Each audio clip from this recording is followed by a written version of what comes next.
Dito tayo sa malapitan, guys. Ito na siya yung malapit kanina. Nilakad mo pala, sobrang lapit lang talaga dito sa bahay. Hindi ka nga kaabot ng 100 steps.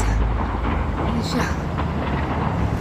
Patuloy pa rin yung apoy. Walang humpay. Merong mga traffic enforcer dito na mga polis na nagbabantay sa kalsada para walang may makapasok na sasakyan kasi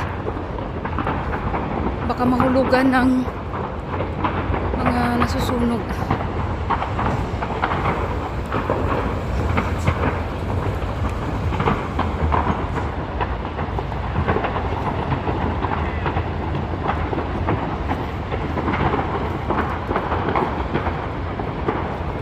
Ito may pulis na nagbabantay.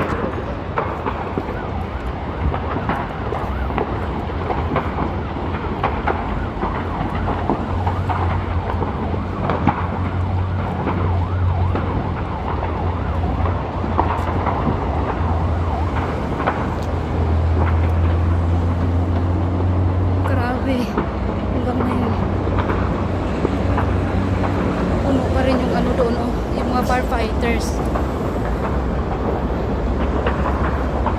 Dami din pala naki-usyuso dito, yung iba siguro mga ito media, hindi nila pinayagan na makapasok dito.